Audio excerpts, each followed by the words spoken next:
Is Typhoon Haiyan further evidence of mankind creating climate change? And if so, what can we do to reduce the risk of further disasters? Is Typhoon Haiyan further evidence of mankind creating climate change? And if so, what can we do to reduce the risk of further disasters? Nigel Lawson. No, there is no connection at all between this typhoon and climate change. If you look at tropical storms, you will find there has been no increase in the amount or the strength of tropical storms for the past 100 years. And indeed, this year, Typhoon Haiyan is terrible. Absolutely appalling, but these things, I'm afraid, happen in the tropics. In the Atlantic hurricane season, this year has been one of the quietest hurricane seasons in the Atlantic within living memory. It is the quietest, the least, although they predicted there'd be more, for 30 years or more. And if you look at what the Intergovernmental Panel on Climate Change says, which is recognised as an authority on this, they say there is absolutely no connection between so-called climate change and tropical storms or tropical of all kinds. This is, I'm afraid, a scare which people latch onto, but there is absolutely no scientific merit in it. There is no statistical merit in it. There has been no increase in extreme weather events at all, and this is fact. Ed Davey, you agree? Well, I'm glad to see that Lord Lawson now is praying the IPCC in aid. He doesn't normally do that. But on the question, I think he's actually right that there is no evidence that climate change is increasing the frequency of tropical storms. What there is evidence is it's increasing the impact of the intensity of those storms. And this is how it's doing it. Sea levels are rising. That's a fact, and I hope Nigel Lawson will agree. And that's happening because of climate change, because the ice caps are melting, the glaciers are melting. That means that with higher sea levels, islands like they have in the Philippines archipelago and low-lying coastal areas are far more vulnerable to these storms than they ever used to be. And that's the real danger of climate change. It isn't always that it's increasing extreme weather events, although the IPCC says in some cases they think it is, but it's making these areas far more vulnerable. And that's why these disasters are on a scale we've never seen before. So we have to take climate change extremely seriously. This country, we have to lead by making sure we are taking the measures, whether it's investing in renewables or low carbon or energy efficiency. But we have to lead in the world. Next week, I'm going to the Global Climate Change talks in Warsaw. We're preparing to sign, hopefully, work to sign a global deal in 2015. The world has got to take action. All the evidence says it's more urgent than ever before, and I hope Nigel, when he looks at the evidence now that's coming out from the IPCC, which is now quoting in favour, doesn't normally, I hope he will now actually realise that the world has to take action on climate change. Nicky King, where do you stand on this? Isn't this all so confusing? 1 minute I'm told I've got to save my rubbish, and the next minute I'm told it all goes into the same landfill site. 1 minute I'm being told that if we don't save the planet, it's going to die in 20 years, and somebody else says, no, this is just the natural life of a planet. I wish there was somebody who would tell me exactly what's going on, and then I could make a decision. It is so, so difficult. So I find it very confusing. I have to say, you know, I'm in the truck business. I think you'll probably agree that the motor industry probably is the industry that has been terrifically done an awful lot for climate change. We're now in the unique position that if one of done an awful lot for climate change. No, sorry, an awful lot. We've cleaned its own act up enormously. I mean, we're now in the position that one of my trucks parked in Calcutta, the air coming out of the exhaust pipe will be cleaner than the air going in. But when I look round, if you look round Calcutta, you'll see thousands and thousands of vehicles that are 10 years old, 15-year-olds, 20-year-olds, pouring God knows what into. I'm not quite sure what this little Europe can do when there is so much of the rest of the world that needs to come up to speed. OK. Stella Creasy.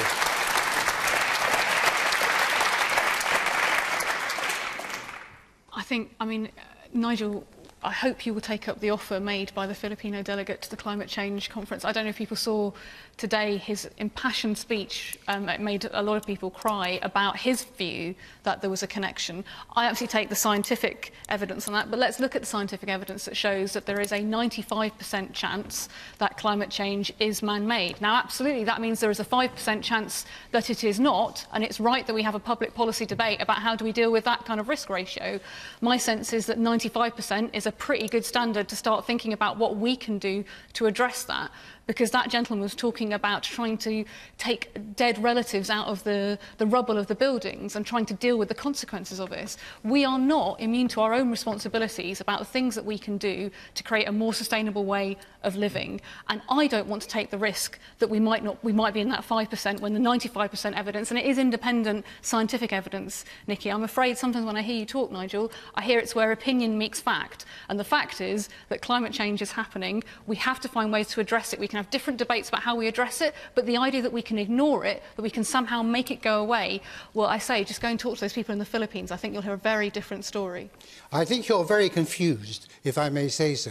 First of all, where there's no scientific connection, and this is accepted by the IPCC and accepted by the great majority of scientists, is between global warming and the hurricanes and typhoons, including this terrible one in the Philippines, which of course is particularly bad. Well, that's what the question was about. No, I didn't say that. As for the 95%, what they are saying is that they are 95% certain that the amount of global warming that there has been is largely due to carbon emissions. Now, but in fact, there's been very little global warming. There's been none at all over the past 15 years. What I mean? This is a fact. You go to the Met Office, they admit this. Everybody who knows anything about it admits this. The amount of global warming is very little. Ed, Now, hang on. Ed, what do you say to that exact point? Every decade in the last 3 decades, it's been getting warmer. What's happened over the last 15 This year years? is going to be the 7th warmest on record.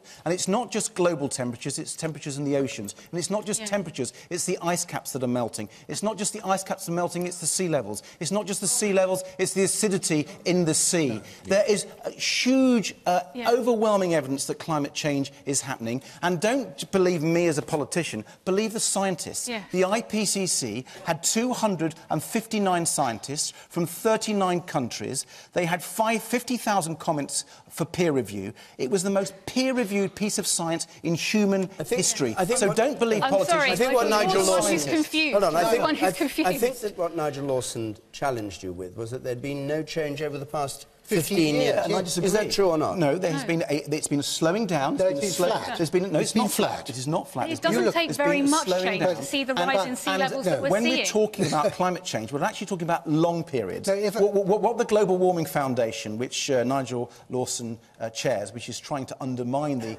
scientific consensus on climate change, they take this 15 years, and because the climate change, the increase in global temperatures has been slowing down, they say climate change isn't happening. But when you ask the scientists, they say, well, over a short period of time, we don't actually expect temperatures always to go up. If you take a longer time period, temperatures are definitely going up. Ed, can I just ask you... I'm afraid he chooses his periods, and he shouldn't do that. Ed, why do you say Nigel Lawson tries to undermine scientific opinion? What do you think his motive is when you say undermining? You suggest there's some sort of ulterior motive. Well, Nigel will have to answer that. You answer. You use the verb undermine as though there was some sort of malpractice in disagreeing. What Nigel does continually, he's done it he does it in a very open way. He writes a good book about it. It's worth the read. I just disagree with most of what's in it. What he does, he puts his argument, but he denies, as far as I can see, the evidence from the international scientific community. And it's not just the international scientific community. The current chief scientist of Britain believes there's a problem. The previous chief scientist in Britain thought there was a huge issue here, and his predecessor did as well. The scientists are telling us we've got to take this seriously. All right. Now, I'll come back to you, Nigel. Let's just hear from some members of our audience. You, sir, over there. Wasn't the second part of the question, and what are we going to do about it? And what are we going to... so what can we do to reduce the risk of further disasters? Well, all you've done, Berman, is argue about whether it exists, so getting on to the actual doing something about it's going to be slightly more difficult. Good thinking. Paul Kenny. Interesting. Throw that one to me. Yeah. Look, can I say? Look, I remember just first part. I remember in the 70s, the scientists were telling us that the ozone layer was being depleted. I remember it. I remember it really well. And everybody went around changing from hairsprays and getting rid of fridges and all sorts of things. So the idea that this has not been a long run-in to where we are now, it frankly is not an honest position. And the acidity of the oceans is rising, it is man-made, and the polar caps are melting. Now, someone didn't leave the fridge door open. I mean, they're absolutely melting. Now, that's what the evidence I see. I don't have the scientific knowledge of other colleagues on the panel, but that's what I see. And so what we need to do about it, this is where the argument comes in about how we have to adapt what energy we use, how we use it. And Nikki's dead right. Actually, a lot of the car manufacturers took the decision to move to much lower car emissions, really low emissions. We now see dual fuel issues. This was because they recognised that this was where the markets were going to be. And that's what we've got to force other people to do. In some senses, it is just good business to lower our carbon emissions. It is good business to actually take the view that there is global warming and adjust our energy use, our types of energy. We've been talking about carbon capture for years. I'm still waiting to see it. What about adding to fuel bills a bit for green development of green and other sources of energy? Are you in favour of that? I am, actually, but I'm actually more in favour of actually using some of the profits that the energy companies make instead of taking out the pockets of the consumers. Right. Let me hear from some members of our audience. The person in the blue shirt, right up there on the left first. Yeah, I think they're all valid points that have been raised. I think the scientific data is such a small window that we've looked at, given how long the planet has been in existence. Now, I'm not a scientist. I'm a person who works out on the water. And I think the quickest way we can make an impact in our waters, as we're an island race, we remind ourselves about, stop carrier bags. It's the simplest way forward. There's so many things we can do. All great points raised, but look at pollution. Stop carrier bags in supermarkets. How simple can it be? OK. And you, sir, in the middle there. Yes. I think we're slightly missing the point here. I think if you went to the Philippines and asked the people affected by this and say, you know, what's the single most significant thing we could do to perhaps help them survive it, help their family members survive it, they're not going to be saying, you know, carbon tax and climate change. They're going to be saying, help me build a house that's got proper foundations. It's a structural argument as well. So, you know, I think it's a lot more complicated than that. And a person over there, on the right-hand side. I think the answer to the question, what can we do about it, really doing things like green levies and so on, I think it's just a drop in the ocean when you compare it to parts of Asia and China and so on, who are having massive more impact on climate change and CO2 emissions. Nigel Lawson, do you approve of green levies? Do you approve of... I think the whole policy which Ed Davey is promoting is positively immoral. It's not going to work, fortunately, but it is positively immoral. The gentleman at the halfway towards the back there, who said that what the Philippines people want is to rebuild their country. They want to get richer because they're a poor country that's been exacerbated by the huge increase in population. It's the fastest growing population in the world. What the developing countries, there's not going to be an agreement. Ed is going to go to Warsaw next week to try and get a global agreement. He's not going to get a global agreement. Not in Warsaw, no. We're not in Poland. You'll go to Poland. Yeah, but we're not expecting to get an agreement next week. No, you're not going to get an agreement. And you won't get one for 2015. And they didn't get one at the Copenhagen conference where they... But what is the positive... And I'll tell you why what is the positive immorality? I'll tell you what the positive immorality is. That the reason we use... in the world, carbon-based energy, fossil fuels, it is because it's far and away the cheapest form of energy now and will be for the foreseeable future. Not forever. Technology is wonderful. Science is wonderful. But for the foreseeable future, it is. And if you move away from that, you're moving from cheaper energy to more expensive energy. It's causing enough problem in this country. The developing world, China is not going to go by that. Quite right, too. And China is very important. The increase in Chinese emissions in 1 year is bigger than the total emissions from the United Kingdom. So what we do is neither here nor there, unless there is this global agreement. But the immorality is what? The immorality is this, is that if you are inhibiting their economic development, by forcing them or persuading them to use expensive energy instead of cheaper energy, which they're not going to do. But if you do, then you are going to condemn hundreds of millions of people in China, in India, in the developing world to premature death, unnecessary disease, poverty, unnecessary poverty, and destitution. That is what you are doing if you get them to do that. It is positively immoral. It is economic growth which will take them off, which will solve the problems in the Philippines and elsewhere, and that means using the cheapest form of energy available. You're preventing growth in poorer parts of the world, and that is positively immoral. Well, we're not doing that. What we're saying is the developed world needs to make the biggest cut in carbon emissions, and we need to help the developing countries, the poorer countries, get a cleaner form of development than we've had. And if you go to China, let's take China. China is investing more in low-carbon technology than any other country in the world. It has woken up to the problems of pollution and climate change, and I'll tell you why. I've just been to China. If you go to their big cities, the air pollution in places like Beijing is dramatic. It's appalling. And the Chinese know... Nothing to do with climate change. Pollution in the air, nothing whatever to do. That's not what they think. And what they are doing is they are going to tackle this seriously. They are now talking about building what they call an ecological civilization. They are moving very, very hard and fast on green growth in order to try to change their whole growth model so it doesn't damage the air and the environment and the climate. So you're behind the times, Nigel. If you look at China, you look at other countries, even you look at America. If you look at what Obama is now doing with Secretary Kerry, they are moving fast to try to reduce the carbon emissions from the US. That's why I think we can get a global deal. We desperately need it, and I think we need to make sure that it enables our economies to grow and developing countries to grow too. In my industry, the Chinese are working on low-emission technology to sell to the rest of the world. Indeed they are. It is not actually happening in the remote villages and townships of China. The Chinese plan is that by 2020, how much do you think of their energy, their electricity will be generated by wind power? Only 5%. That's in their plan. In solar, how much do you think in solar? 1/2 of 1%. They have been building coal-fired power stations. This is the fossil fuel industry. They've been building coal-fired... It's not the fossil fuel industry. Yes, it is. If you look at the other technology. You look at the other technologies. They have been taking... Keep quiet. They have been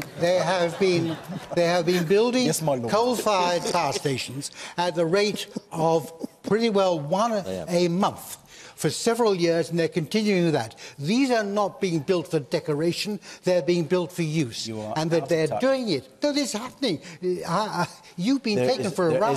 There's a big change happening.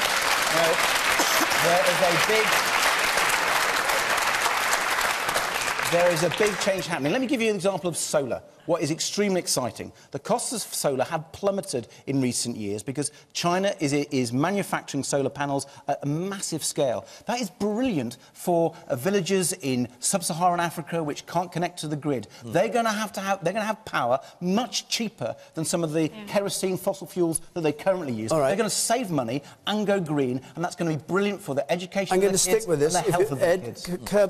Curb your... You can't curb yourself, can you? No. Just, and don't curb your enthusiasm either. Just pause for a moment. The woman here in the front. I'm a materials scientist. I've been involved in developing materials that move from CFCs to HFAs, which improve carbon... it reduces greenhouse warming within the atmosphere. And I would say that what we really need to look at, whether we've got warming or not, and I do believe it is happening, is that we reduce our need for fossil fuels. Resource efficiency. Nikki will have been developing her car to have light weighting in her vehicle and parts that are efficient, and that's what we should do. We should invest in technology and innovation and do that. And that's what China are doing. They're doing it as fast as we are, because they know that is the way to go. Sorry, do you agree with Nigel on this, or do you where do you stand? Unusually for me, I find myself agreeing with Ed for a very simple principle. We've got scarce resources. Why would we encourage profligate use? Actually, whether you think climate change is happening or not, surely being more efficient with what we've got makes good business sense. And as I say, when the evidence is there that it's 95% likely that climate change is man-made, actually, I want to see Britain being leading in this. I want to see Britain leading because of all the jobs that will come from renewable energies, from all the jobs that will come from that different way of living. I don't just want Nikki to recycle more. I want her to have a different, more sustainable way of living because it's going to be better for our economy and better for Britain. And I'm sorry, Nigel, you're the one who's confused, who thinks that we can carry on as we are now without there being any consequences. Of course there are consequences. And it's not just the people in the Philippines who will feel it. It's the people on the roads in my community who have to deal with high levels of pollution, or the people who don't get the jobs that could come because we're not as efficient, because we're not being able to compete with the Chinese because they've got those technologies. Right. I would like to hear from one or two more. That's right. But we've got to keep doing that, haven't we? Absolutely. We've got to keep doing that. We can't pretend that nothing is happening, as Nigel is. All right, your turn over there. I was going to say, everyone talks about emissions and industry. Farming accounts for an enormous amount of greenhouse gases. Sheep in New Zealand, cows in America. I remember learning it in geography GCSE. And also, I think it's incredibly arrogant of human beings to think that there's anything that we can do that will destroy the planet. You know, when the planet's had either hope that we do start to make changes fast enough, that we are still here in generations to come. But also, you know, if it goes too far, the planet's just going to have enough and will just say goodbye to us like it did I can't work out whether you're for cows and sheep or against. Well, yeah, I don't really have a political stance on that. But, who hasn't had a go yet? Now, you've spoken before. Up there, you, sir, with the spectacles on, yes. Using greater use of renewable energy isn't just the right thing to do as regards climate change. It's also about energy security. So we're not affected by, you know, a new Gulf War cutting off all supplies. And oil prices rose massively a few years ago and then fell, you know, and whereas renewable energy is probably more stable in terms of its cost. All right, we've got a big audience here. Do any of you side with what Nigel Lawson has been saying about climate change? You do, sir, in the centre there, yes. I agree totally. If you think at the moment the ice cap in the Antarctic is as big as it's ever been. That's right. And the planet, since the Big Bang, has been going in and out of cold, hot, wet, dry. It does what it does. We're not the dinosaurs, sir. Do we want to be extinct? We got no choice. If we want to be extinct, we'll be extinct. If the planet or the sun or whatever takes it will do what it does, and we will have no influence. So you would take no action on any front? No, I think all those things that you talk about are great. What we're doing is we're confusing the bigger issue. We can't affect the climate. We can't affect the change. Cleaning up the air is a great idea. Renewables are a great idea. None of that's wrong. It's just that, as the lady pointed out, it's arrogant to think that we can actually do anything to change the world. If the science is telling us, though, that there's a good possibility that we are responsible, so we could do things that would limit that damage, isn't it the right thing to do? Look at what we can do to do that. It's not just good business, but it's also that 95% risk ratio. Isn't it a good idea that if it is... Because if the science is telling us that we are 95% likely that man is responsible for climate change, so ergo, we can do something about it, why would we not? And who's a coastal city? We're a coastal city here in Portsmouth. It's a flat coastal city. Why risk this city? All right. Well, our hour is up. We start